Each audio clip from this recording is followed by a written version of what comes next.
নমস্কার বন্ধুরা, বাংলার ইনভেস্টর ইউটিউব চ্যানেলে আপনাদের সকলকে স্বাগত জানাই। চ্যানেলে প্রথমবার এসে থাকলে চ্যানেলটা অবশ্যই সাবস্ক্রাইব করে রাখবেন এবং তার সঙ্গে সঙ্গে পাশে থাকা বেল আইকনটা টিপে অল অবশ্যই সিলেক্ট করে রাখবেন, যাতে করে পরবর্তী ভিডিওর নোটিফিকেশনগুলো আপনাদের কাছে সময় মতো পৌঁছে যায়। তো চলুন আজকের এই ভিডিওটা শুরু করা যাক। তো দেখতেই পাচ্ছেন নিফটি আজকে গ্যাপ ডাউন হয়ে ওপেন হয়েছিল এবং তারপর আস্তে আস্তে নিচের দিকেই পড়ে, আর শেষ 2 ঘন্টায় একটা বড় রিকভারি কিন্তু দেখিয়েছে। আর দিনের শেষে দেখতে পাচ্ছেন সামান্য সবুজে হলেও বন্ধ হয়েছে। আজকের দিনে লো লাগিয়ে দিয়েছিল, দেখতে পাচ্ছেন 24,344.15। যদি এই বোটম লেভেল থেকে দেখেন তাহলে প্রায় 1%-এর কাছাকাছি রিকভার করে ফেলেছে। তো এই ভিডিওতে প্রথমে আলোচনা করব কেন নিফটি শুরুতে এত পড়েছিল, তারপর কেন এবার রিকভার করলো, তারপরে কিছু কোম্পানির কিছু নিউজ নিয়ে আলোচনা করব এবং শেষে কিছু কোম্পানির কোয়ার্টার 1-এর যে রেজাল্ট সেগুলো নিয়ে আলোচনা করব। তো চলুন এক এক করে এই সব কিছুই আলোচনা করে নিই। এই নিফটি পড়ার যদি একটা কারণ দেখেন সেটা হচ্ছে এই এফআইআই, এদের যে সেলিং। এফআইআই দেখতে পাচ্ছেন ক্রমাগতই তাদের যে স্টেক সেটা সেল করেই যাচ্ছে। তো গতকালও এই এফআইআই এরা প্রায় 5,000 কোটি টাকা শেয়ার সেল করেছে এবং এফএনও মার্কেটেও এই এরা কিন্তু বিয়ারিশ মোডেই রয়েছে। তো সেটাও একটা কারণ। আর সব থেকে যে বড় কারণ সেটা হচ্ছে ডোনাল্ড ট্রাম্প। তো ডোনাল্ড ট্রাম্প ভারতের উপর বিভিন্ন রকম ট্যারিফ বসিয়েছেন। তো যারা জানেন না তাদের জন্য এক এক করে আলোচনা করব। প্রথমে যদি দেখেন, ডোনাল্ড ট্রাম্প কিছুদিন আগেই ভারতের উপর একটা 25% ট্যারিফ বসিয়ে দিয়েছিলেন এবং তখন তিনি এটাও বলেছিলেন ভারত যেহেতু রাশিয়ার তরফ থেকে ক্রুড অয়েল আমদানি করছে সেই কারণে ভারতের উপর একটা পেনাল্টি হিসাবে অতিরিক্ত ট্যারিফও তিনি বসাবেন। তো গতকালই ডোনাল্ড ট্রাম্প ভারতের উপর আরো অতিরিক্ত 25% ট্যারিফ বসিয়ে দিয়েছেন। মানে এখন টোটাল ভারতের উপর 50% ট্যারিফ এই ডোনাল্ড ট্রাম্পের তরফ থেকে এসেছে।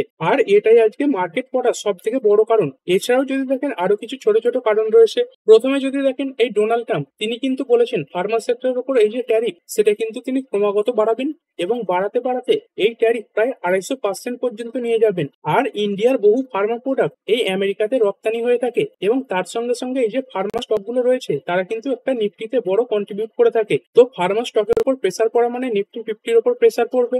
এছাড়াও যদি দেখেন এই ডোনাল্ড ট্রাম্প তিনি কিন্তু এটাও বলেছেন যে সেমিকন্ডাক্টরের উপর 100% পর্যন্ত ট্যারিফ বসিয়ে দেবেন। মানে বিদেশে যে সেমিকন্ডাক্টর গুলো তৈরি হয়ে আমেরিকাতে যায় সেইগুলোর উপর 100% ট্যারিফ তিনি বসাবেন। তবে দেখুন ভারত কিন্তু এখনো সরাসরি ভাবে এই যে সেমিকন্ডাক্টর সেটা তৈরি করে না, কিন্তু এই সেমিকন্ডাক্টর সংক্রান্ত কিছু জিনিসপত্র তৈরি করে থাকে। আর এই কারণে যেসব কোম্পানিগুলো এই সেমিকন্ডাক্টর সেক্টরের সঙ্গে যুক্ত সেই কোম্পানিগুলোর উপরেও কিছুটা প্রেসার পড়েছে। আর এটাও সামনে আসছে এই অ্যাপেল আমেরিকাতে প্রায় $600 বিলিয়ন ইনভেস্ট করার কথা দেওয়ার পরে এই ডোনাল্ড ট্রাম্প এই অ্যাপেলের উপর এই যে সেমিকন্ডাক্টরের ট্যারিফের ছাড় সেটা কিন্তু দিয়েছেন। মানে অ্যাপেলের প্রোডাক্টের উপর এই যে ট্যারিফ সেটা বসবে না। সেই কারণের জন্যই যদি দেখেন গতকাল এই অ্যাপেলের শেয়ারটা প্রায় 5 থেকে 5.5%-এর কাছাকাছি বেড়েছিল।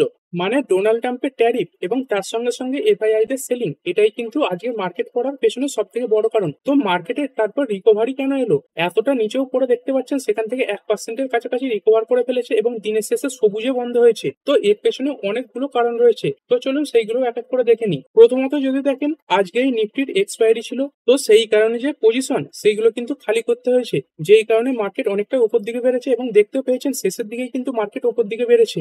এছাড়াও যদি দেখেন ডোনাল্ড ট্রাম্প এর আগে যে 25% ট্যারিফ বসিয়েছিলেন সেটা কবে থেকে লাগু হচ্ছে, সেটা লাগু হচ্ছে আজকে মিডনাইট থেকে, মানে আজকে রাত 12টা থেকে এই যে ট্যারিফ সেটা লাগু হয়ে যাবে। আর অতিরিক্ত যে 25% ট্যারিফ তিনি বসিয়েছেন তার জন্য কিন্তু তিনি 21 দিনের টাইম দিয়েছেন। মানে 21 দিন পর থেকে সেই যে ট্যারিফ সেটা বসবে। তো গতকাল এই 25% অতিরিক্ত ট্যারিফ ঘোষণা করা হয়েছিল। তার মানে যদি দেখেন তাহলে আগস্ট মাসের 27 তারিখ থেকে এই যে অতিরিক্ত ট্যারিফ সেটা লাগু হচ্ছে। মানে আজ থেকে 25% ট্যারিফ লাগু হবে এবং আগস্ট মাসের 27 তারিখের পর থেকে এই যে 50% ট্যারিফ সেটা লাগু হবে। তো তার আগেই ব্লুমবার্গের তরফ থেকে কিছু রিপোর্ট আসছিল যে আগস্ট মাসের শেষের দিক করেই এই ইউএস এর সঙ্গে ইন্ডিয়ার যে এই ট্রেড নিয়ে কথাবার্তা সেটা হতে পারে এবং ইউএস এর কিছু অফিসিয়াল ভারতে আসতে পারেন। তো আজকের দিনে অফিসিয়ালি সেই যে নিউজ সেটা সামনে চলে এসেছে। দেখতে পাচ্ছেন US trade official Lynch to visit India for trade Tux on August 25। মানে আগস্ট মাসের 25 তারিখে এই ইউএস এর যে ট্রেড অফিসিয়ালরা রয়েছেন তারা কিন্তু আবার ভারতে এই ট্রেড ডিলের ব্যাপারে কথাবার্তা বলতে আসবেন। আর অতিরিক্ত যে ট্যারিফ সেটা কিন্তু তার 2 দিন পর থেকে শুরু হচ্ছে। তো এরকম একটা আশা থাকছে যে একটা ট্রেড ডিল নিয়ে ভালো খবর আসতে পারে। তো এটা মার্কেটকে ওপর দিকে তুলেছে। তবে দেখুন এই যে ট্রেড ডিল নিয়ে আলোচনা সেটা এগোবার সম্ভাবনা খুবই কম। আর ইউএস এর সঙ্গে ইন্ডিয়ার যে এই ট্রেড ডিল সেটা কেন আটকে রয়েছে, কারণ আমাদের ইন্ডিয়ার যে এগ্রিকালচার সেক্টর সেটা এই ডোনাল্ড ট্রাম্প চাইছেন তাদের দেশের যে এগ্রিকালচার আছে, তারপরে ডেয়ারি প্রোডাক্টস রয়েছে, তারপরে যে জিন মডিফাইড ক্রপস রয়েছে সেইগুলো যেন ভারতে সহজে রপ্তানি করা যায়। তো ভারত সরকার কিন্তু সেটাই চাইছে না। তো আমাদের দেশের প্রধানমন্ত্রী নরেন্দ্র মোদীজি তিনি কিন্তু এটা সরাসরি ভাবেই বলে দিয়েছেন যে আমেরিকার সঙ্গে এই এগ্রিকালচার সেক্টর নিয়ে কোনো রকমের ট্রেড ডিল তিনি করবেন না। দেখতেই পাচ্ছেন এগ্রিকালচারে stumbling block in talks but India US trade in sector sees search.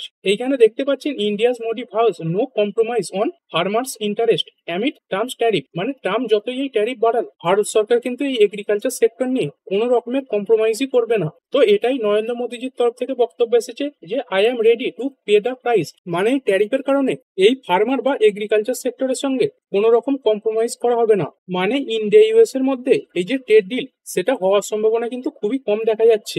এছাড়াও যদি দেখেন ডোনাল্ড ট্রাম্প এই জাপানের উপর কিছুদিন আগেই 15% ট্যারিফ বসিয়ে দিয়েছিলেন। মানে তখন ইন্ডিয়া এবং জাপানের মধ্যে এই যে ট্যারিফের পার্সেন্টেজ সেটা অনেকটাই কম বেশি হয়ে যাচ্ছিল। মানে জাপানের প্রোডাক্টের ওপর অনেকটাই কম ট্যারিফ লাগছিল, সেখানে ইন্ডিয়ার যে ট্যারিফ সেটা প্রায় 50% পর্যন্ত চলে গিয়েছিল। তবে ডোনাল্ড ট্রাম্প আবার এটাও বলেছেন যে জাপানের উপর আরো অতিরিক্ত 15% ট্যারিফ তিনি বসাবেন। তো আগে 15% ট্যারিফ বসেছিল, আরো 15% বসতে পারে, মানে প্রায় 30%-এর কাছাকাছি এই যে ট্যারিফ সেটা চলে যাবে। মানে যদি জাপানের উপর 15% ট্যারিফ অতিরিক্ত বসে যায় সেটা কিন্তু ইন্ডিয়ার জন্য এক প্রকার ভালোই ব্যাপার হবে। এরপর যদি কথা বলি রাশিয়া এবং আমেরিকার ব্যাপার নিয়ে, তো রাশিয়ার তরফ থেকে এরকম একটা রিপোর্ট আসছে যে Trump and Putin to meet in coming days. মানে কিছুদিনের মধ্যেই এই ডোনাল্ড ট্রাম্প এবং পুতিন এটা কিন্তু আলোচনায় বসতে পারেন। তো অনেক রকমের সমস্যা নিয়ে আলোচনা করা হবে। প্রথমত যদি দেখেন দুই দেশের মধ্যে একটা নিউক্লিয়ারের ব্যাপার নিয়ে তর্ক বিতর্ক শুরু হয়েছে। তারপরে যদি দেখেন এই যে রাশিয়া এবং ইউক্রেনের ব্যাপার সেটা নিয়েও আলোচনা হতে পারে। আর এগুলো কিন্তু গ্লোবাল মার্কেটের জন্য পজিটিভ ব্যাপার হবে। তো এই খবরের পরেই দেখতে পাচ্ছেন রাশিয়ার যে মার্কেট সেটা কিন্তু আজকে প্রায় 5 থেকে 5.5% পর্যন্ত বেড়ে গেছে। রাশিয়ার এই যে ইন্ডেক্স মোক্স এটা দেখতে পাচ্ছেন এই মুহূর্তে 5.11% বাড়া রয়েছে। তো এই দিক থেকেও কিছুটা সাপোর্ট আসছে। এবং এর সঙ্গে সঙ্গে যদি গ্লোবাল মার্কেট দেখেন, গ্লোবাল মার্কেটে কিন্তু আজকের দিনে ভালো পারফর্ম করছে। এই ড্যাক্স এটা 1.77% বাড়া, তারপরে ফুটসি এটা তো 1% পর্যন্ত পড়ে গেছে, তারপরে যে ক্যাপ 40 এটা 1.26% বাড়া, তারপরে ইউরোস্টক্স এটা 1.59% বেড়েছে, তারপরে জাপানের মার্কেট নিক্কেই এটা 0.65% বাড়া, সাংহাই এটা সামান্য বেড়ে বন্ধ হয়েছে, তারপরে হ্যাংসাং ইন্ডেক্স এটা দেখতে পাচ্ছেন 0.69% বেড়েছে, এবং শেষে যদি সাউথ কোরিয়ার মার্কেট দেখেন কোসপি এটা 0.92% বেড়েছে। মানে বেশিরভাগ গ্লোবাল মার্কেট কিন্তু আজকের দিনে ভালো পারফর্ম করেছে। তো আশা করছি যেই কারণগুলোর জন্য মার্কেট পড়েছে এবং তারপরে যেই কারণগুলোর জন্য মার্কেট উঠেছে সেগুলো আপনাদের সঙ্গে সহজভাবে আলোচনা করতে পারলাম। এবার চলুন আবার আমাদের ইন্ডিয়ান মার্কেটে ফিরে যাই। নিফটি ফিফটি তো দেখতেই পেয়েছেন আজকের দিনে সামান্য সবুজে বন্ধ হয়েছে। তবে একটা যে গুরুত্বপূর্ণ লেভেল ছিল 24,400 এটাকে কিন্তু ভেঙে নিচে নেমে গিয়েছিল। দেখতে পাচ্ছেন 24,344 পর্যন্ত নেমে গিয়েছিল। তো আজকের দিনে যদি 24,400 নিচে ক্লোজিং হতো তাহলে কিন্তু মার্কেটে একটা বড় প্রেসার আসতে পারতো। তো সেইখান থেকে কিন্তু মার্কেট আজকে অনেকটাই বাঁচিয়ে দিয়েছে এবং 24,500 ওপরে বন্ধ হয়েছে। তো এখনো পর্যন্ত সেই একই লেভেল থাকবে, ওপর দিকে 24,800 এবং নিচের দিকে 24,400 বা 24,450 এইগুলোকে ভাঙতে পারলেই তবে কিন্তু বড় মুভ দেখা যাবে। এরপরে বিএসসি সেন্সেক্স এটাও সামান্য বেড়ে বন্ধ হয়েছে, 80 পয়েন্টের কাছাকাছি বেড়েছে। এরপরে যদি নিফটি ব্যাংক দেখি, নিফটি ব্যাংক 0.20% বেড়েছে। এরপরে ব্রড মার্কেট ইন্ডাইসেস গুলো দেখবো, নিফটি নেক্সট 50 এটা 0.24% বাড়া, তারপর নিফটি ব্যাংক এটা 0.20% বেড়েছে। ফাইন্যান্সিয়াল সার্ভিসেস এটা 0.12% বেড়েছে। নিফটি মিড ক্যাপ সিলেক্ট এটা 0.70% বেড়েছে। তারপর 100, 200, 500 এইগুলো দেখতে পাচ্ছেন সব 0.10% এর উপরে উপরে বাড়া রয়েছে। তারপরে যে মিড ক্যাপ 50 এটা 0.49% বাড়া, মিড ক্যাপ 100 এটা 0.33% বেড়েছে। তারপর স্মল ক্যাপ 100 এটা 0.61% বেড়েছে। স্মল ক্যাপ 50 এটা 0.31% বেড়েছে এবং স্মল ক্যাপ 250 এটা 0.10% বেড়েছে। মানে লার্জ ক্যাপ ইন্ডাইসেস গুলো ভালো পারফর্ম করলেও এই মিড ক্যাপ এবং স্মল ক্যাপ এগুলো কিন্তু একটা মিক্স রিয়াকশন দেখিয়েছে। তো এই কারণের জন্যই আজকে অনেকের পোর্টফোলিও হয়তো সবুজে বন্ধ হবে বা অনেকের পোর্টফোলিও লালেও বন্ধ হতে পারে, এবং লালে বন্ধ হওয়ার সম্ভাবনাই কিন্তু আজকের দিনে বেশি রয়েছে। কারণ এই মিড ক্যাপ এবং স্মল ক্যাপের মধ্যে কিছু কিছু শেয়ার বেড়েছে এবং যেইগুলো প্রায় 8 থেকে 10% পর্যন্ত বেড়েছে সেগুলোই কিন্তু এই মিড ক্যাপ স্মল ক্যাপকে অনেকটাই উপরে তুলেছে। এরপরে যদি ওভারঅল মার্কেট দেখেন, ওভারঅল মার্কেটেও দেখতে পাচ্ছেন পড়া শেয়ার সংখ্যাই বেশি রয়েছে। আজকে 3062 খানা স্টক ট্রেড হয়েছে, যাদের মধ্যে বেড়েছে 1424 খানা, সেখানে যে পড়া শেয়ারের সংখ্যা সেটা কিন্তু বেশি, 1554 খানা স্টক পড়েছে। আর এরপরে যদি সেক্টর ওয়াইজ দেখি, নিফটি অটো এটা 0.25% বাড়া, তারপর ফাইন্যান্সিয়াল সার্ভিসেস এটা একদম সামান্য বেড়েছে, এফএমসিজি এটা 0.12% বেড়েছে, নিফটি আইটি বেড়েছে 0.87%, নিফটি মিডিয়া এটা 0.99% বেড়েছে, তারপর নিফটি মেটাল এটা 0.13% বেড়েছে। ফার্মা সেক্টরও ভালো পারফর্ম করেছে, ফার্মা বেড়েছে 0.75%, তারপরে পিএসইউ ব্যাংক এটা 0.29% বেড়েছে, প্রাইভেট ব্যাংক বেড়েছে 0.19%, এবং যদি নিফটি রিয়ালিটি দেখি, নিফটি রিয়ালিটি এটা 0.13% পড়ে বন্ধ হয়েছে। তবে এখনো যদি দেখেন মার্কেটে কিন্তু এখনো নেগেটিভ যে সেন্টিমেন্ট সেটা বজায় রয়েছে। তো এই মুহূর্তে আপনি কি করবেন? দেখুন মার্কেট তো গত কয়েকদিনে অনেকটাই নিচে নেমে এসেছে, এবং যদি দেখেন স্টক স্পেসিফিক কিন্তু বড় বড় পতনও লক্ষ্য করা গেছে। দেখুন যে যে কারণগুলোর জন্য মার্কেট পড়তো সেই কারণগুলো কিন্তু প্রায় মিটেই গেছে। তো দেখতে পাচ্ছেন সব থেকে যে বড় ভয় সেটা ছিল এই ডোনাল্ড ট্রাম্পের ট্যারিফ, সেটা কিন্তু লাগু হয়ে গেছে। আর দেখুন মার্কেট কিন্তু একই জিনিসের উপর বারবার রিয়াক্ট করে না। তো পরবর্তীকালে ডোনাল্ড ট্রাম্প আবারও যদি এই ট্যারিফ বাড়ান তখন কিন্তু মার্কেট আর খুব বেশি নেগেটিভ রিয়াক্ট করবে না, মানে এবার থেকে মার্কেটের নিচের দিকে যাওয়ার সম্ভাবনা খুবই কম রয়েছে। এইখান থেকে কিন্তু মার্কেটে একটা রিকভারি আসার সম্ভাবনা রয়েছে। এরপরে চলুন দেখে নিই কিছু কোম্পানি আজকে মার্কেটে ভালো পারফর্ম করেছে এবং খবরের কারণে কিছু কিছু স্টক খারাপ পারফর্ম করেছে, সেগুলো এক এক করে দেখে নেব। প্রথম যদি কথা বলি আইটিআই লিমিটেড, এই স্টকটা আজকের দিনে প্রায় 6%-এর কাছাকাছি বেড়েছে, এবং যদি দেখেন গতকালও একটা ভালো পারফর্ম করেছিল। তো এর পেছনে কি কারণ ছিল?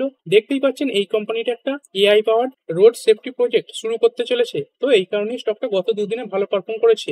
এরপরে জিএমডিসি এটা 4.5%-এর কাছাকাছি বেড়েছে। তো কিছুদিন আগেই কভার করেছিলাম গভর্নমেন্ট এই যে রেয়ার আর্থে ইনভেস্টমেন্ট সেটা 1350 কোটি থেকে বাড়িয়ে 5000 কোটি টাকা করেছে। তো এই কারণেই স্টকটা গত কয়েকদিন ধরে ভালো পারফরমেন্স দেখাচ্ছে।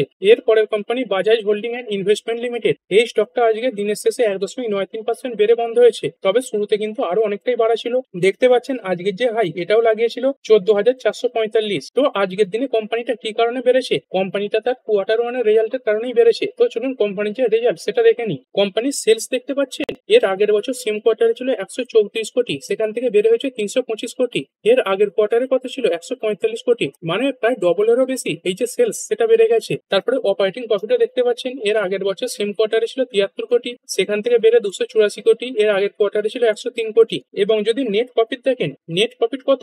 আগের বছর সেম কোয়ার্টারে ছিল 1615 কোটি, এর আগের কোয়ার্টারে ছিল 1751 কোটি, আর এই কোয়ার্টারে কত হয়েছে? 3504 কোটি। মানে যদি ইয়ার অন ইয়ার দেখেন তাহলে প্রায় ডবলের কাছাকাছি এই যে নেট প্রফিট সেটা বেড়েছে। তো কোম্পানির এই নেট প্রফিটের বৃদ্ধি কোম্পানিকে উপর দিকে তুলেছে। এর পরের কোম্পানি টিভিআর আইনক্স লিমিটেড, তো গতকালও কভার করেছিলাম কোম্পানির যে নেট লস সেটা কিন্তু অনেকটাই কমে গেছে। কোম্পানি এর আগের বছর সেম কোয়ার্টারে লস দেখিয়েছিল 179 কোটি টাকা, সেখান থেকে কোম্পানির লস কমে হয়েছে 54.5 কোটি টাকা, এবং কোম্পানি ভবিষ্যতে আরো কিছু নতুন স্ক্রিন যোগ করার কথা ঘোষণা করেছে। এর পরের কোম্পানি ফর্টিস হেলথকেয়ার লিমিটেড, এটা আজকের দিনে 2.80% বেড়েছে। কোম্পানির যে কোয়ার্টার ওয়ানের রেজাল্ট সেটা ভালো এসেছে। কোম্পানির যে নেট প্রফিট এটা 57% বেড়েছে, এবং কোম্পানির যে হসপিটাল বিজনেস এইখান থেকে কিন্তু একটা ভালো রেভিনিউ তৈরি হয়েছে, এবং কোম্পানির যে মার্জিন সেটাও কিন্তু ইমপ্রুভ হয়েছে। এর পরের কোম্পানি লুপিন লিমিটেড, এটা প্রায় 4.5%-এর উপরে বেড়েছে। কোম্পানির যে নেট প্রফিট এটা 52% বেড়ে হয়েছে 1221 কোটি টাকা, এবং কোম্পানির যে সেলস সেটাও ভালো পরিমাণে বেড়েছে। কোম্পানি এর আগের বছর সেম কোয়ার্টারে 5514 কোটি টাকা সেলস করেছিল, সেখান থেকে কোম্পানির সেলস বেড়ে হয়েছে 6164 কোটি টাকা। মানে নেট প্রফিট বলুন, রেভিনিউ বলুন, সব জায়গাতেই এই কোম্পানিটা ভালো পারফরমেন্স দেখিয়েছে। এর পরের কোম্পানি লিনকন ফার্মাসিউটিক্যালস লিমিটেড, এটা দেখতে পাচ্ছেন শুরুর দিকে কিছুটা নেগেটিভই চলছিল, তারপর হঠাৎ করে বাড়তে থাকে। তো এর পেছনে কি কারণ রয়েছে? এর পেছনে কোম্পানির যে কোয়ার্টার ওয়ানের রেজাল্ট সেটা কাজ করছে। এই সময় করে কোম্পানির যে কোয়ার্টার ওয়ানের রেজাল্ট সেটা সামনে এসেছে। তো কোম্পানির রেজাল্ট এটা কেমন এসেছে দেখতে পাচ্ছেন, কোম্পানির সেলস ইয়ার অন ইয়ার 5% বেড়েছে। তারপরে নেট প্রফিট দেখুন, নেট প্রফিট ইয়ার অন ইয়ার 17% বেড়েছে, 23.7 কোটি থেকে বেড়ে হয়েছে 27.7 কোটি, এবং এর আগের কোয়ার্টারে কত ছিল? 11.6 কোটি। মানে ইয়ারলি বলুন বা কোয়ার্টারলি বলুন, কোম্পানির যে নেট প্রফিট সেটা কিন্তু যথেষ্ট পরিমাণে বেড়েছে। এর পরের কোম্পানি শক্তি পাম্পস লিমিটেড, এই স্টকটা 9.13% বেড়ে বন্ধ হয়েছে। তো এই কোম্পানিটা গত কয়েকদিন আগে তার যে রেজাল্ট সেটা পেশ করেছিল। কোম্পানির যে শর্ট টার্ম রেজাল্ট সেটা খারাপ এসেছিল, মানে কোয়ার্টার অন কোয়ার্টার কোম্পানির যে রেজাল্ট সেটা খারাপ ছিল, কিন্তু ইয়ার অন ইয়ার কোম্পানির যে ডেটা সেগুলো কিন্তু ভালোই ছিল। তো শর্ট টার্মে একটা নিচের দিকে পড়েছিল, তারপরে এই স্টকটা আজকের দিনে আবার রিকভার করে ফেলেছে। এরপরে কিছু আইপিও মার্কেটে নতুন লিস্ট হয়েছিল, তো সেই আইপিও গুলো আজকে বাজারে ভালো পারফরমেন্স দেখিয়েছে, সেগুলো দেখে নেব। প্রথমেই যদি কথা বলি ন্যাশনাল সিকিউরিটিজ ডিপোজিটরি লিমিটেড বা এনএসডিএল, এই আইপিওটা গতকালই মার্কেটে লিস্ট হয়েছিল, গতকালও ভালো পারফরমেন্স দেখিয়েছিল, এবং আজকের দিনেও দেখতে পাচ্ছেন 20%-এর আপার সার্কিল লাগিয়ে দিয়েছে। তো এই আইপিওতে কি করবেন? দেখুন আপনি যদি এই আইপিওর অ্যালটমেন্ট পেয়ে থাকেন তাহলে এটাই বলবো। আর যদি লং টার্মের জন্য চিন্তা ভাবনা করেন তাহলে কিন্তু এই কোম্পানির যে বিজনেস সেটা যথেষ্টই ভালো রয়েছে, মানে কোম্পানির যে গ্রোথ সেটা ভালো রয়েছে। তো শেয়ার মার্কেট যত বাড়বে এই কোম্পানিগুলোর যে পারফরমেন্স সেগুলোও বাড়বে। আর আপনি যদি শর্ট টার্মের জন্য চিন্তা ভাবনা করেন তাহলে যে আপনার যে ক্যাপিটাল সেটা সুরক্ষিত করে নিন, এবং বাকিটুকু যতটুকু লিস্টিং প্রাইসে স্টপ লস লাগিয়ে রেখে দিন। আর যদি নতুন ভাবে এন্ট্রি নেওয়ার কথা চিন্তা ভাবনা করেন তাহলে এটাই বলবো, এর পরবর্তী দুটো কোয়ার্টারের রেজাল্ট বা তিনটে কোয়ার্টারের রেজাল্ট ভালোভাবে পর্যবেক্ষণ করুন, তারপরেই ডিসিশন নেবেন। এর পরের IPO Lakshmi India finance IPO, এটা মার্কেটে 5 তারিখেই লিস্ট হয়েছিল এবং একটা ডিসকাউন্টে লিস্ট হয়েছিল। দেখতে পাচ্ছেন টোটাল 12.96% ডিসকাউন্টে এই শেয়ারটা মার্কেটে লিস্ট হয়েছিল। আর তারপরে আজকে একটা ভালো পারফরমেন্স দেখিয়েছে। আজকের দিনে এই স্টকটা 20% আপার সার্কিল লাগিয়েছে। আর এরপরে যদি কথা বলি আদিত্য ইনফোটেক লিমিটেড, এটা তো একটা ভালো লিস্টিং গেইন দিয়েছিল এবং আজকের দিনেও টোটাল 8% বেড়েছে। মানে আজকে মার্কেটে এই নতুন নতুন যে শেয়ারগুলো সেগুলো ভালো পারফরমেন্স দেখিয়েছে। এরপরে যে স্টকগুলো পড়েছে সেগুলো আলোচনা করব।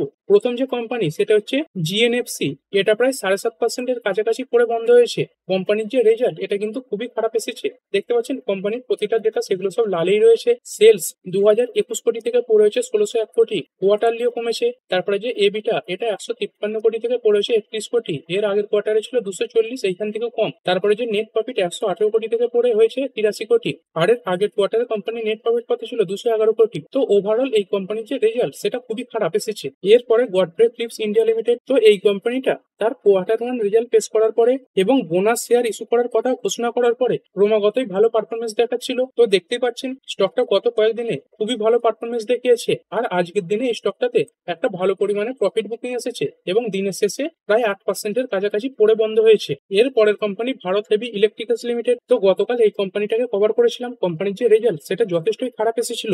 দেখতে পাচ্ছেন কোম্পানির যে নেট লস সেটা কিন্তু আগের বছর সেম কোয়ার্টারের তুলনাতে প্রায় ডবল হয়ে গেছে। কোম্পানি এই কোয়ার্টারে 455 কোটি টাকার লস দেখিয়েছে। এর পরের কোম্পানি বায়ার কর্প সায়েন্স, এইটা 5.5%-এর ওপরে পড়েছে। তবে কোম্পানির রেজাল্ট এটা কেমন এসেছে? কোম্পানির রেজাল্ট কিন্তু মোটামুটি ভালোই এসেছে। এই সেলস 1631 কোটি থেকে বেড়ে হয়েছে 1915 কোটি, এর আগের কোয়ার্টারের তুলনাতেও কোম্পানির যে সেলস সেটা বেড়েছে। তারপরে যদি অপারেটিং প্রফিট দেখি 314 কোটির অপারেটিং প্রফিট ইয়ার অন ইয়ার বেড়ে হয়েছে 348 কোটি, এর আগের কোয়ার্টারে কত ছিল 171 কোটি। এবং যদি কোম্পানির নেট প্রফিট দেখেন, নেট প্রফিট 254 কোটি থেকে বেড়ে হয়েছে 279 কোটি এবং এর আগের কোয়ার্টারে ছিল 143 কোটি। আর মার্কেট এই কোম্পানির থেকে আরো ভালো রেজাল্ট আশা করেছিল। এরপরে অনিল আম্বানির রিলায়েন্স গ্রুপের কোম্পানি, এই রিলায়েন্স পাওয়ার আজকের দিনে 5%-এর লোয়ার সার্কিল লাগিয়েছে এবং এর সঙ্গে সঙ্গে এই যে রিলায়েন্স ইনফ্রা, এটাও প্রায় 5%-এর কাছাকাছি পড়েছে। তো গতকাল এই স্টকগুলো আপার সার্কিল লাগিয়ে দিয়েছিল। আর এগুলো আগেই বলেছি এই মুহূর্তে ট্রেডিং পারপাস স্টক, সেই কারণে কিন্তু এরকম ট্রেডিং টাইপের পারফরমেন্স দেখা যাচ্ছে।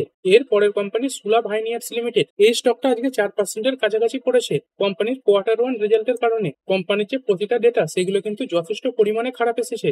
এই সেলস ইয়ার অন ইয়ার 9% পড়েছে, 121 কোটি থেকে পড়ে হয়েছে 110 কোটি, এর আগের কোয়ার্টারের তুলনাতেও পড়েছে। তারপরে যে এবিটা, এটা ইয়ার অন ইয়ার 46% পড়েছে, 34 কোটির এবিটা কমে হয়েছে 18 কোটি এবং এর আগের কোয়ার্টারের কথা ছিল 28 কোটি। এবং যদি কোম্পানির নেট প্রফিট দেখেন, নেট প্রফিট আগের বছর সেম কোয়ার্টারে ছিল 14.6 কোটি, সেখান থেকে পড়ে হয়েছে 1.94 কোটি এবং এর আগের কোয়ার্টারের কথা ছিল 13 কোটি। তো ওভারঅল এই যে রেজাল্ট সেটা কিন্তু খুবই খারাপ। এরপরে ভারতী হেক্সাকম লিমিটেড, এটাও 2.81% পড়ে বন্ধ হয়েছে। কোম্পানির যে কোয়ার্টার 1 এর রেজাল্ট সেখানে কিন্তু খুব ভালো একটা পারফরমেন্স দেখা যায়নি। দেখতে পাচ্ছেন মিক্সড Q1 রেজাল্ট। এরপরে নিফটি 50-র মধ্যে টোটাল 31টা কোম্পানি পজিটিভে বন্ধ হয়েছে এবং 19টা কোম্পানি নেগেটিভে বন্ধ হয়েছে। তো দেখতে পাচ্ছেন ইন্ডেক্স ওয়াইজ এই যে রিকভারি সেটাই কিন্তু বেশি হওয়ার সম্ভাবনা, কারণ এই নিফটি 50-র মধ্যে যে 50টা কোম্পানি রয়েছে সেখানে বাড়া শেয়ারের সংখ্যা বেশি। কিন্তু এর আগে যখন দেখালাম এনএসির মধ্যে তখন তো দেখতেই পেয়েছেন পড়া শেয়ারের সংখ্যা কিন্তু অনেকটাই বেশি ছিল। মানে আজকে ইন্ডেক্স ওয়াইজ রিকভারি কিন্তু বেশি হয়েছে, স্টক স্পেসিফিক রিকভারি কিন্তু সেরকম একটা হয়নি। আর নিফটি 50-র মধ্যে কোন কোম্পানিগুলো ভালো পারফর্ম করলো চলুন সেগুলোও দেখে নিই। এই হিরো মোটোকর্প, এটা 4.27% বেড়েছে। তারপরে টেক মাহিন্দ্রা, এটা 1.99% বেড়েছে। জেএসডব্লিউ স্টিল, এটা 1.94% বাড়া। ইটার্নাল বেড়েছে 1.46% এবং উইপ্রো, এটা 1.18% বেড়েছে। আর যে কোম্পানিগুলো পড়েছে সেগুলো হচ্ছে আদানি এন্টারপ্রাইজ, এটা 2.36% পড়েছে। তারপর আদানি পোর্টস, এটা পড়েছে 1.43%। গ্রাসিম ইন্ডাস্ট্রি পড়েছে 0.86%। হিন্দুস্তান ইউনিলিভার, এটা 0.77% পড়েছে। এবং যদি দেখি ট্রেন্ড, এটা 0.76% পড়েছে। এরপরে যদি কোয়ার্টার 1 এর রেজাল্ট নিয়ে কথা বলি, আজকের দিনে অনেক কোম্পানি তাদের যে রেজাল্ট সেগুলো পেশ করবে। তাদের মধ্যে অনেক বড় বড় নাম রয়েছে, দেখতে পাচ্ছেন এলআইসি রয়েছে, তারপরে এইচপিসিএল রয়েছে, গোদরেজ কনজিউমার রয়েছে। এর সঙ্গে সঙ্গে টোটাল 237টা কোম্পানি আজকে রেজাল্ট দেখাবে। আরো কিছু কোম্পানি রয়েছে যেমন বাজাজ ইলেকট্রিক্যালস, তারপরে এনবিসিসি রয়েছে, বায়োকন রয়েছে, তারপরে এডেলওইসিস রয়েছে, টাইটান কোম্পানি রয়েছে। তো এই ভিডিওতে কিছু কোম্পানির কোয়ার্টার 1 এর রেজাল্ট নিয়েও আলোচনা করে নেব, যেগুলো আজকের দিনে এসেছে। প্রথম যে কোম্পানিটা, এটা হচ্ছে কার্বোরান্ডাম ইউনিভার্সাল লিমিটেড। এই স্টকটা আজকে 3.5 1% পড়েছে। তো কোম্পানির যে রেজাল্ট সেটা কেমন এসেছে, তো দেখতে পাচ্ছেন কোম্পানির যে কনসলিডেটেড রেজাল্ট সেটা খুলে নিয়েছি। এই যে প্রতিটা ফিগার সেগুলো সব লাখে দেওয়া রয়েছে, তো আমরা শুধুমাত্র প্রথম তিনটে সংখ্যাই পড়বো। কোম্পানির যে টোটাল ইনকাম এটা কত হয়েছে দেখতে পাচ্ছেন, এটা হয়েছে 123, যেটা এর আগের বছর সেম কোয়ার্টারে ছিল 120, আর এর আগের কোয়ার্টারে কত ছিল 122। মানে ইয়ারলি এবং কোয়ার্টারলি সামান্য পরিমাণে বেড়েছে। তারপর যদি কোম্পানির খরচা দেখেন, খরচা এর আগের বছর সেম কোয়ার্টার ছিল 105, সেখান থেকে বের হয়েছে 116, আর এর আগে কত ছিল, এর আগে ছিল 113। আর এরপর কোম্পানির নেট প্রফিট দেখে নেবো, নেট প্রফিট কত এসেছে এইটা কোটিতে পড়ে নি। নেট প্রফিট এসেছে 60 কোটি, যেটা এর আগের বছর সেম কোয়ার্টারে ছিল 114 কোটি, আর এর আগের কোয়ার্টারে কোম্পানির কত প্রফিট ছিল 30 কোটি। মানে ইয়ার অন ইয়ার কোম্পানির যে প্রফিট সেটা কিন্তু প্রায় হাফ হয়ে গেছে, কারণ কোম্পানির যে খরচা সেটা অনেকটা পরিমাণে বেড়ে গেছে। তবে কোয়ার্টারলি কোম্পানির যে নেট প্রফিট সেটা কিন্তু প্রায় ডবল হয়েছে। এর পরের কোম্পানি এমপিওর ফার্মা, কোম্পানির সেলস ইয়ার অন ইয়ার 16% বেড়েছে, 1815 কোটি থেকে বেড়ে হয়েছে 2101 কোটি। এর আগের কোয়ার্টারে কত ছিল 2116 কোটি, মানে কোয়ার্টারলি সামান্য পড়েছে। তারপরে যে এবিটা, এটা ইয়ারলি বলুন বা কোয়ার্টারলি বলুন দুদিক থেকেই ভালো এসেছে, ইয়ারলি 24% বেড়েছে। এবং যদি নেট প্রফিট দেখি, নেট প্রফিট 153 কোটি থেকে বেড়ে হয়েছে 215 কোটি, আর এর আগের কোয়ার্টারে কত ছিল 197 কোটি। তবে কোম্পানির এই যে 215 কোটি টাকা প্রফিট হয়েছে, এর মধ্যে একটা অ্যাডজাস্টেড অ্যামাউন্টও রয়েছে। এর মধ্যে দেখতে পাচ্ছেন একটা 3.50 কোটি টাকা লস রয়েছে। মানে ওভারঅল এই যে রেজাল্ট সেটা কিন্তু ভালোই এসেছে।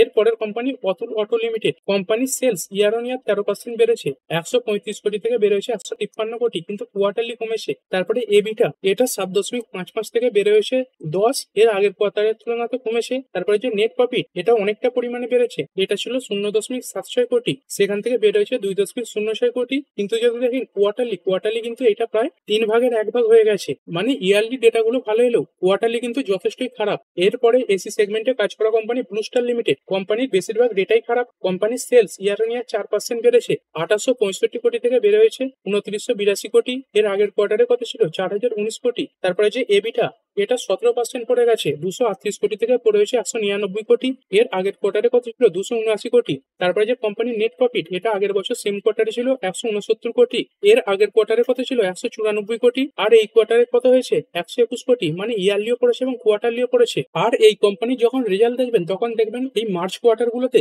কোম্পানির সেলস, তারপরে এবিটা, নেট প্রফিট এগুলো বেশি হয়। কি কারণে বেশি হয়? কারণ সেই সময় করে যে গরম সেটা পড়তে শুরু হয়, এবং সেই সময় করেই এসির যে চাহিদা সেটা কিন্তু বেড়ে যায়। তো এই কারণেই এই ধরনের যে কোম্পানিগুলো রয়েছে সেগুলো শুধুমাত্র ইয়ার অন ইয়ার কম্পারিজন করাই ভালো। তো ইয়ার অন ইয়ারও যদি দেখেন কোম্পানির যে নেট প্রফিট সেটা কিন্তু কমে গেছে। তো কোম্পানি আগেই বলে দিয়েছিল এবারে যেহেতু এই মনসুন বা বৃষ্টি আগে ঢুকে গেছে, সেই কারণে এদের যে এসি সেলস সেটা কিন্তু অনেকটা পরিমাণে কমেছে। এছাড়াও যদি দেখেন এই কোম্পানিটা তাদের যে গাইডেন্স সেটাতেও কিন্তু ডাউনগ্রেড করেছে। এর আগে এই কোম্পানিটা এই যে গ্রোথ গাইডেন্স সেটা দিয়েছিল 20%, সেখান থেকে কমিয়ে করে দিয়েছে 10%। মানে কোম্পানি নিজেই বুঝতে পারছে এদের যে বিজনেস সেটা কিন্তু ভবিষ্যতে খুব একটা ভালো হবে না। এর পরের company solar industries India limited. তো এই কোম্পানির রেজাল্টটা পড়ে নেব। তো দেখতে পাচ্ছেন কোম্পানির যে প্রতিটা ফিগার সেগুলো সব কোটিতেই দেওয়া রয়েছে। তো কোম্পানির এই যে টোটাল ইনকাম এটা কত এসেছে 2183 কোটি, এর আগের কোয়ার্টারে কত ছিল 2173 কোটি, এবং এর আগের বছর সেম কোয়ার্টারে কত ছিল 1709 কোটি। মানে ইয়ারলি যথেষ্ট ভালো, কোয়ার্টারলি সামান্য বেড়েছে। তবে কোম্পানির যে খরচা এটাও সেই তুলনাতে বেড়েছে, 1302 কোটির খরচা বেড়ে হয়েছে 1703 কোটি। আর এরপর কোম্পানির নেট প্রফিট দেখে নেবো। কোম্পানির নেট প্রফিট কত এসেছে 352 কোটি, যেটা এর আগের কোয়ার্টারে ছিল 346 কোটি, এবং এর আগের বছর সেম কোয়ার্টারে ছিল 300 কোটি। মানে নেট প্রফিট ইয়ারলি অনেকটা পরিমাণে বেড়েছে এবং কোয়ার্টারলিও সামান্য বেড়েছে। এরপরে কিছু কোম্পানির কিছু নিউজ এসেছে, সেইগুলো আলোচনা করব। প্রথমত যদি দেখেন আদানি পাওয়ার লিমিটেড, এই কোম্পানিটা এই বিহারের ভাগলপুরের তরফ থেকে একটা 2400 মেগাওয়াটের থার্মাল প্ল্যান্ট তৈরি করার জন্য অর্ডার পেয়েছে।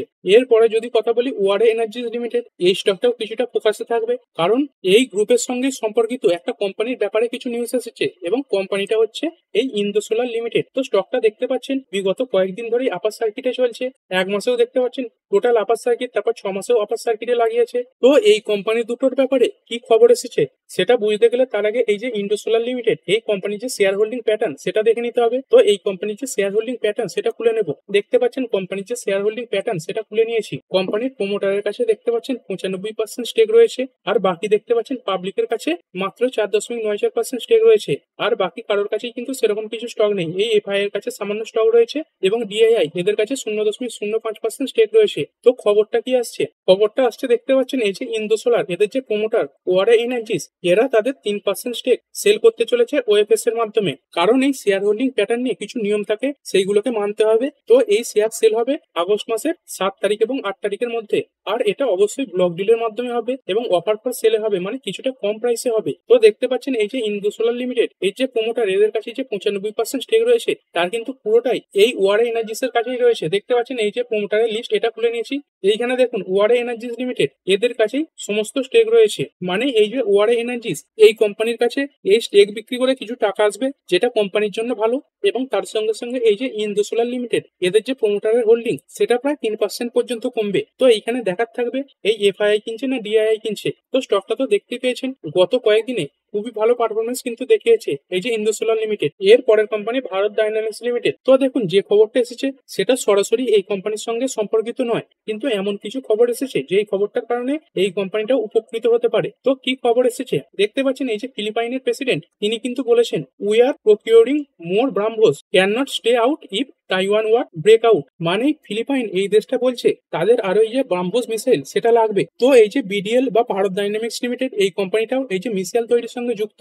আর যদি ফিলিপিন এরা মিসাইলের অর্ডার দেয় তাহলে কিন্তু এই যে বিডিএল কোম্পানিটাও কিছু অর্ডার পেতে পারে। তবে এই যে ব্রাহ্মোস মিসাইল এটা কিন্তু এই বিডিএল তৈরি করে না। এরপরে কথা বলবো ইটার্নাল লিমিটেড এই স্টকটার ব্যাপারে। স্টকটা দেখতে পাচ্ছেন শুরুতেই প্রায় 292 থেকে খুলেছিল। তো এই কোম্পানিতে কি খবর আছে? কোম্পানিতে আজকে একটা ব্লক ডিল হয়েছে।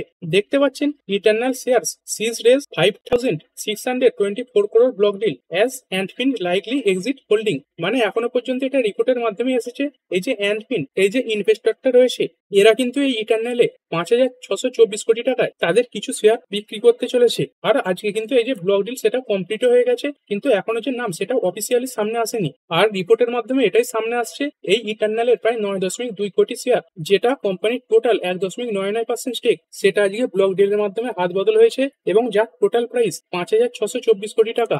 আর কত টাকায় এই ব্লক ডিল হয়েছে বলে রিপোর্টের মাধ্যমে সামনে আসছে দেখতে পাচ্ছেন 293 টাকায় এই ব্লক ডিল হয়েছে, এরকমই একটা রিপোর্ট সামনে আসছে। তো এর আগের দিন স্টকটা বন্ধ হয়েছিল 298 টাকায়, সেখান থেকে যদি দেখেন অনেকটা নিচেই কিন্তু এই যে ব্লক ডিলের প্রাইস সেটা রাখা হয়েছিল। তো সেই কারণে দেখতে পাচ্ছেন স্টকটা এই 292-93 এর কাছেই খুলেছিল, তবে তারপরে কিন্তু বড় বাইং এসে যায় এবং স্টকটা দিনের শেষে 1.46% বেড়ে বন্ধ হয়। আর এই যে অ্যান্ডফিন এই কোম্পানিটাকে কিছুদিন আগেই আলোচনা করেছিলাম। এই কোম্পানিতে কিছুদিন আগে 197 কমিউনিকেশন বা পেটিএম এর যে পেরেন্ট কোম্পানি সেটা থেকে ফুল এক্সিট নিয়ে নিয়েছিল। তো এই ভিডিওটা এখানেই শেষ করছি। পরবর্তী ভিডিওতে আরো কিছু গুরুত্বপূর্ণ কোম্পানির কোয়ার্টার ওয়ানের রেজাল্ট এবং তার সঙ্গে সঙ্গে আরো কিছু গুরুত্বপূর্ণ নিউজ নিয়ে আলোচনা করা হবে। তো ঠিক আছে বন্ধুরা, আশা করছি ভিডিওটা আপনাদের ভালো লেগেছে। আপনি চাইলে এটাকে লাইক এবং শেয়ার করতে পারেন। আর শেয়ার মার্কেট সংক্রান্ত ডেইলি নিউজ আপডেট পেতে চ্যানেলটা সাবস্ক্রাইব করে রাখবেন এবং পাশে থাকা বেল আইকনটি টিপে অল অবশ্যই সিলেক্ট করে রাখবেন, যাতে পরবর্তী ভিডিওর নোটিফিকেশন আপনার কাছে সময় মতো পৌঁছে যায়। আর হ্যাঁ, ভিডিওটি শুধুমাত্র ইনফরমেশন এবং এডুকেশনাল পারপাসের জন্য বানানো হয়েছে। আমি সেবি রেজিস্টার্ড নই, তাই কোনো প্রকার শেয়ারে কোনো প্রকার বাই, সেল, হোল্ড বা অ্যাভারেজ করার কোনো সিদ্ধান্ত নেওয়ার আগে আপনার যে ফাইন্যান্সিয়াল অ্যাডভাইজার আছে তার সঙ্গে অবশ্যই আলোচনা করবেন। দেখা হচ্ছে পরের ভিডিওতে। ধন্যবাদ।